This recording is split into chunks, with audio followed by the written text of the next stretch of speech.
सिवान में जिस तरह से नेताओं का लगातार दौरा हो रहा है, तो कहा जा सकता है कि सिवान की राजनीतिक गलियारों में पूरी तरह से उथल पुथल मची हुई है और ये कह पाना काफ़ी कठिन है कि आने वाले वक्त में क्या होगा।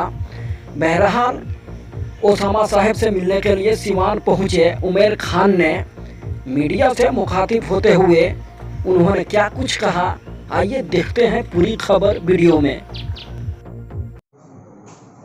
सर, एक बार फिर से आप सिवान पहुंचे हुए हैं, क्या कुछ कहेंगे?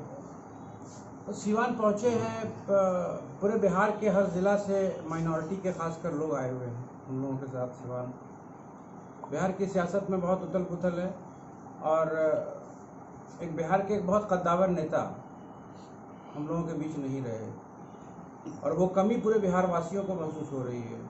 बिहार के हर ज़िला के लोगों का फ़ोन आता है कि शहाबुद्दीन साहब नहीं रहे। हम लोग आए हैं, हम तो इससे पहले भी आए थे क्योंकि हमारा पारिवारिक संबंध भी है, और बाकी जो तमाम लोग आए हैं वो अभी थोड़ी देर के बाद सब मिलने जाएंगे ओसामा जी से और बैठ के बातें करेंगे, उनको हिम्मत देंगे और बोलेंगे कि आप आगे बढ़िए, आइए। पूरी माइनॉरिटी, ख़ासकर हर नौजवान, सिर्फ माइनॉरिटी नहीं मेजॉरिटी कम्युनिटी के भी हर नौजवान बहुत शिद्दत से इंतज़ार कर रहे हैं कि बिहार की पॉलिटिक्स में हम आपको एक बात बताते हैं कि सिक्के के एक पहलू को उजागर करके सियासतदानों ने शहाबुद्दीन साहब को बदनाम करने की कोशिश की, मगर अभी आप ही लोग का कवरेज हम कुछ दिनों से देख रहे थे कि सिवान में विकास ख़त्म हो गया शहाबुद्दीन साहब के जाने के बाद। जो भी सिवान में डेवलपमेंट का काम हुआ वो शहाबुद्दीन साहब के द्वारा हुआ। हर गरीबों की मदद होती थी, समाज के हर वर्ग के लोगों को साथ में लेकर चलने की कोशिश होती थी। तो हम लोग चाहते हैं कि शहाबुद्दीन साहब की विरासत ज़िंदा रहे और जिस लाइन पे शहाबुद्दीन साहब समाज के हर वर्ग को साथ लेके पॉलिटिक्स करते थे, विकास की बात करते थे, यहाँ के एजुकेशन सिस्टम को बेहतर बनाने की कोशिश कर रहे थे, यहाँ पे प्रोफेशनल कोर्सेज़ के कॉलेजेस, इंजीनियरिंग मेडिकल कॉलेज लाए थे, उन सारे इश्यूज़ पर बिहार के बहुत सारे लीडर, पूर्व मंत्री, पूर्व विधायक, तमाम डेलीगेशन आया हुआ है और हम लोग जाएंगे और कुछ मुद्दे बातें होंगी और उसके बाद फिर बिहार की पॉलिटिक्स में जो आगे का जो फैसला होगा, सारे लोग मिलजुल के, तमाम ज़िला के हर सब लोग ये कोऑर्डिनेशन कमेटी बना के हम लोग आगे का रास्ता तय करने की कोशिश करेंगे। इसी मुद्दे पे हम लोग यहाँ आए। क्या लगता है सिवान में एक नए युग की शुरुआत होगी? ओसामा साहब एक स्टार प्रचारक और एक उभरता हुआ चेहरा देश के लिए साबित होंगे। देखिए, एक पढ़ा लिखा बच्चा है, अच्छी स्कूलिंग हुई है, लंदन से उसने लॉ किया है और लॉ करने के बाद ही ये लॉकडाउन और कोरोना का जब प्रॉब्लम शुरू हुआ, लोग जहाँ थे वहीं रह गए। उसी बीच में उनके वालिद का इंतकाल हो गया। अब वालिद का इंतकाल हुआ, इससे पहले भी हमने आप लोगों के माध्यम से कहा था कि मुझे शक ही नहीं बल्कि 100% इस बात का यकीन है कि शहाबुद्दीन साहब की मौत के पीछे एक बहुत बड़ी कॉन्स्पिरेसी है। हम लोग डिमांड करते हैं कि उसके निष्पक्ष जांच हो कि आखिर किस परिस्थिति में उनकी मौत हुई और परिवार के लोगों से मिलने नहीं दिया गया। तो वो एक बहुत बड़ा मुद्दा है और ओसामा साहब के पास बहुत वक्त है, बहुत बैलेंस होकर, बहुत सिंसियरली एक कदम उठाना है और पूरे बिहार, सिर्फ सिवानी की बात नहीं है, पूरे बिहार के हर ज़िला के लोग, नौजवान ओसामा का इंतज़ार कर रहे हैं कि कौन सा फैसला लेते हैं और किस डायरेक्शन में बिहार की सियासत को लेके जाते हैं। अब जिस तरह से कई सारे अल्पसंख्यक नेता एक साथ पहुंचे हुए हैं, क्या माना जाए कि थर्ड फ्रंट बनेगा आरजेडी और जदयू के खिलाफ? सर, थर्ड फ्रंट और फोर्थ फ्रंट की बात नहीं है। सियासत है, लोकतंत्र है, लोकतंत्र में हमेशा वेलफेयर गवर्नमेंट होना चाहिए जो आम जनता के लिए बेहतरी का काम हो। अभी कोरोना काल में पूरे हिंदुस्तान में और बिहार में हाल जो हुआ है लोगों का, इस लॉकडाउन में देखिए जितने प्राइवेट छोटे मोटे स्कूल्स थे, कोचिंग सेंटर्स थे, छोटे मोटे इंडस्ट्रीज थे, वो सब जगह अनएम्प्लॉयमेंट हो गया। वो सारे लोग भुखमरी के कगार पर हैं। हम आपको एक बात बताएं, अभी हम दिल्ली में घूम रहे थे, जितना प्रचार वैक्सीन दिलवाने के लिए अपनी फ़ोटो लगवाया है नरेंद्र मोदी जी ने दिल्ली में, उसी पैसे से बिहार और हिंदुस्तान के तमाम गरीबों को बेहतर रोजगार दिलवाया जा सकता है। तो ये लोकतंत्र नहीं है, ये बिल्कुल ऑटोक्रेसी हो चुकी है और जनता की आवाज़ और जनता की मूलभूत समस्या के बारे में, उसके बारे में कोई नहीं सुनता है। इसलिए हम लोग चाहते हैं कि सुगबुगाहट तो हो ही रही है, ये जो नौजवान जो आया है, जो एंट्री मारा है ये राजनीति में, जिनकी उम्र 18 साल से ऊपर हो गई है, उनका इशू यही होना चाहिए वोट देने से पहले।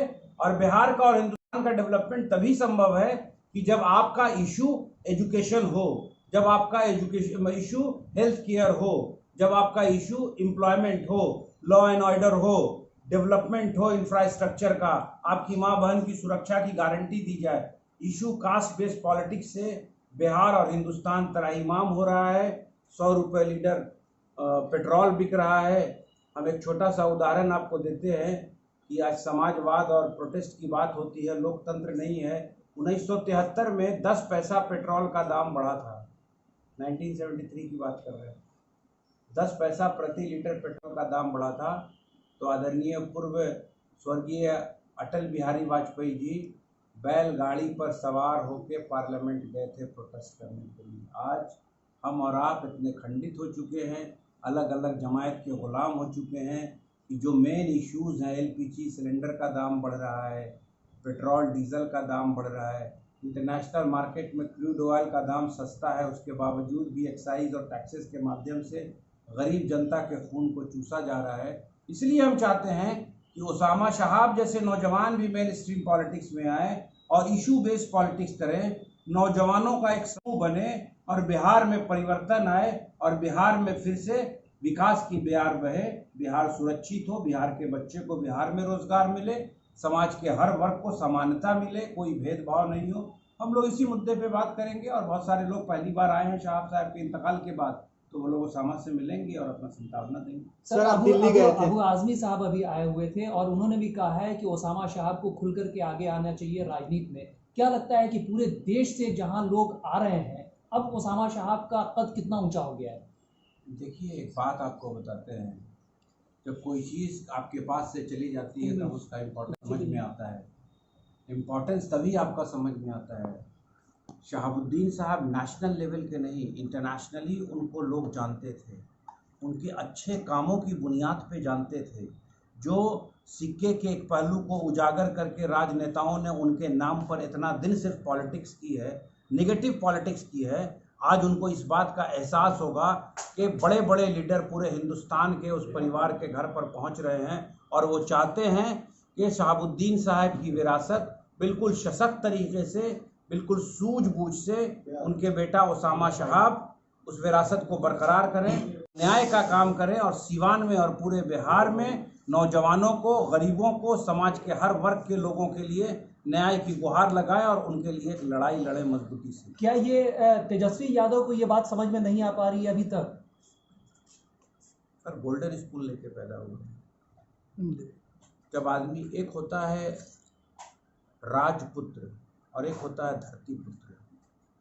जो धरती पुत्र होता है वो संघर्ष करके कोई मुकाम हासिल करता है। तेजस्वी यादव जी आदरणीय लालू प्रसाद यादव जी के बेटे हैं और तेजस्वी यादव जी को विरासत में वो मिल गई है पार्टी।